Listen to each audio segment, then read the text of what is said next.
Hello hi friends, எல்லாருக்கும் வணக்கம். இட்லி, தோசை, சப்பாத்திக்கு ஆல்டர்னேட்டாக இந்த மாதிரி ஒரு முறை பிரேக்ஃபாஸ்ட்டு செஞ்சு கொடுங்க. வித்தியாசமாக இருக்கும், செம்மையாக இருக்கும். குட்டீஸ்லேருந்து பெரியவங்க வரைக்கும் விரும்பியும் சாப்பிட்ருவாங்க. 10 நிமிஷத்தில் பண்ணிடலாம். ரெண்டே 2 உருளைக்கிழங்கு மட்டும் இருந்தால் போதுங்க. அருமையான பிரேக்ஃபாஸ்ட்டு வித்தியாசமாக ரெடி ஆகிடும். இந்த ரெசிபி பேர் பார்த்திங்கன்னா Korean style chilli garlic potatoes.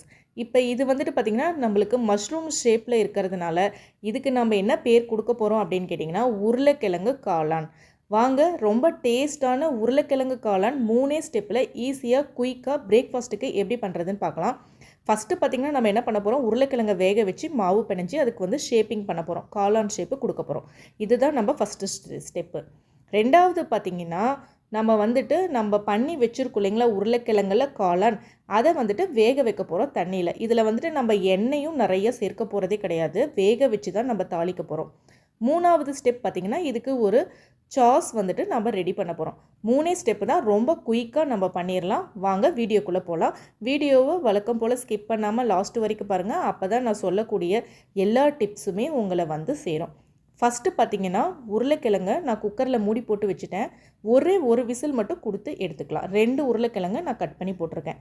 இப்போ இதுக்கு பார்த்திங்கன்னா 1 கப் அளவுக்கு கார்ன்ஃப்ளவர் எடுத்துக்கிறோம். கார்ன்ஃப்ளவர் மாவு இருக்கு இல்லைங்களா, அது இது வந்துட்டு நான் பொடி பொடியாக நுணுக்கி வச்சுருக்க நிலக்கடலை, 3 ஸ்பூன் அளவுக்கு பூண்டை நல்ல பொடி பொடியாக நறுக்கி வச்சுருக்கேன்.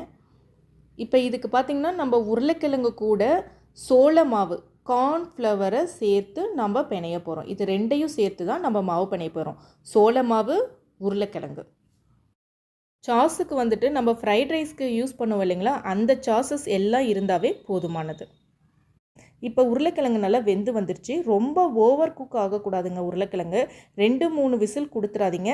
ஒரு விசில் வேகாத உருளைக்கிழங்காக இருந்தால் 2 விசில் கொடுங்க போதும். இப்போ வந்துட்டு உருளைக்கிழங்கு வந்துட்டு இந்த மாதிரி நல்ல மாவு மாதிரி நல்லா மேஷ் பண்ணிக்கணும். நம்ம கொஞ்சம் கூட கட்டியே இருக்கக்கூடாது. ஒரு மாவு பதத்துக்கு நம்ம இதை பண்ணி எடுத்துக்கணும்.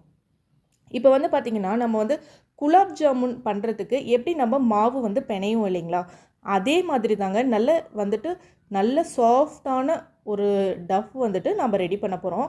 இதுக்கு வந்து கொஞ்சமாக உப்பு சேர்த்துக்கலாம். கார்ன்ஃப்ளவர் வந்துட்டு நான் ஒரு 200 கிராம் அளவுக்கு சேர்த்துருக்கேன். இப்போ உருளைக்கிழங்கு கூட கார்ன்ஃப்ளவர் சேர்க்கும் போது என்னாகும், கார்ன்ஃப்ளவர் வந்துட்டு ரொம்ப ட்ரையாக இருக்குது இல்லைங்களா, உருளைக்கிழங்கோடு சேரும்போது அதில் இருக்க தண்ணியவே உறிஞ்சி நம்மளுக்கு நல்ல ஒரு டஃப் கிடச்சிரும். தேவைப்பட்டால் மட்டும் கொஞ்சமாக தண்ணி தெளிச்சிக்கோங்க, இல்லைன்னா தண்ணி தெளிக்க வேணாம். அதிலே தண்ணி இருக்குன்னா அப்படியே விட்டுக்கோங்க. இல்லை ரொம்ப வந்துட்டு உங்களுக்கு வந்து கையில் ஒட்டுற மாதிரி மாவு இருக்குது அப்படின்னா இன்னும் கொஞ்சம் கார்ன்ஃப்ளவர் சேர்த்தி போட்டு இந்த மாதிரி அழகாக கையில் ஒட்டாத மாதிரி நல்ல ஒரு மாவாக பிணைஞ்சி எடுத்துக்கோங்க. இந்த ஒரு ஸ்டெப் நம்ம கரெக்டாக பண்ணிட்டோன்னா அடுத்தது ஃபுல்லாக கடகடன்னு ரொம்ப சூப்பராக சுலபமாக டக்குன்னு முடிச்சிடலாம். இப்போ இந்த ஒரு ஸ்டெப்பை நம்ம கிராஸ் பண்ணி வந்துட்டோம். இப்போ அடுத்தது இதுக்கு வந்துட்டு நம்ம மஷ்ரூம் ஷேப்பு கொடுக்குறோம். காளான் மாதிரி ஷேப் கொடுக்குறோம். இப்போ வந்துட்டு இந்த எம்டி பாட்டில், பிளாஸ்டிக் பாட்டில் இருக்குது இல்லைங்களா, அதை தான் எடுத்திருக்கேன். ஒவ்வொரு மஷ்ரூம் இந்த மாதிரி பண்ணும்போதும் பக்கத்தில் நான் ஒரு கப்பில் எண்ணெய் வச்சுருக்கேன். நீங்களும் ஒரு கப்பில் எண்ணெய் வச்சுக்கோங்க. எண்ணெயில் வந்துட்டு அந்த பாட்டிலோட அந்த ஓப்பனிங்கை ஒரு முறை டிப் பண்ணிவிட்டு 2 கையிலையும் நல்லா எண்ணெயை அப்ளை பண்ணிவிட்டு கொஞ்சம் கொஞ்சமாக எலுமிச்சைப்பழ சைஸில் ஒரு பால் மாதிரி எடுத்துக்கோங்க. மாவை எடுத்துட்டு இந்த மாதிரி அழகாக ஷேப் கொடுத்து நீங்கள் எடுத்துடலாம். கையில் ஒட்டுற மாதிரி இருந்தால் எண்ணெய் நல்லா தடவிக்கோங்க. எவ்வளோ அழகாக நம்மளோட உருளைக்கிழங்கு மஷ்ரூம் வந்திருக்கு பார்த்தீங்களா. அவ்வளோதான், நம்ம இப்போ நெக்ஸ்ட்டு ஸ்டெப்புக்கு வந்துட்டோம். ஃபஸ்ட்டு ஸ்டெப் முடிச்சாச்சு. 2வது ஸ்டெப் பார்த்திங்கன்னா நம்ம எண்ணெயிலலாம் ஒன்றும் பொரிக்கலைங்க. தண்ணி வச்சுருக்கேன். தண்ணி நல்லா கொதித்ததுக்கு அப்புறமேட்டு இந்த உருளைக்கிழங்கு காளான் துண்டுகளை இதில் போட்டு ஒரு 2 நிமிஷம் நம்ம கொதிக்க வச்சுட்டு அடுப்பை டக்குன்னு ஆஃப் பண்ணிடுறோம். ரொம்ப நேரம் எடுக்காது, ஒரு 3-4 நிமிஷத்துலேயே நம்மளோட பிரேக்ஃபாஸ்ட் இப்போ ரெடி ஆகிடும். இப்போ பாருங்கள், எல்லாம் வந்துட்டு ஃபஸ்ட்டு அடியில் இருந்தது காளான் எல்லாமே. இப்போ பாருங்கள் எல்லாம் மேலே மிதக்குது. ஸோ இப்போ இந்த ஸ்டேஜில் நம்ம எடுத்துடலாம். எடுத்து டக்குன்னு அதை என்ன பண்ணுறீங்கன்னா ஒரு பச்சை தண்ணியில் போட்டுருங்க.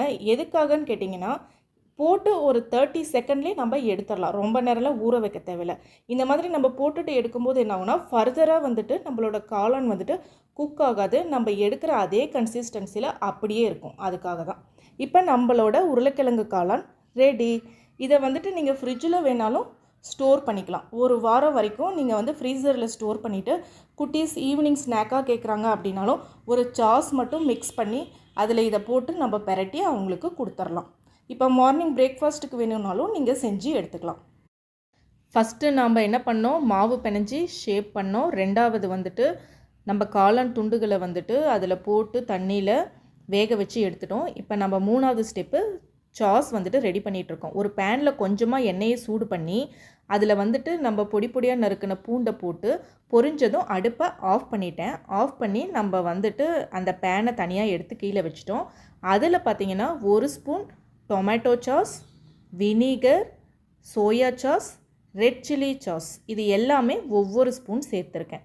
இப்போ பொடி பொடியாக நம்ம வந்துட்டு நுணுக்கி வச்சுருக்க நிலக்கடலை, கொத்தமல்லி தலைகள் இதையும் இது கூட சேர்த்துக்கிறோம்.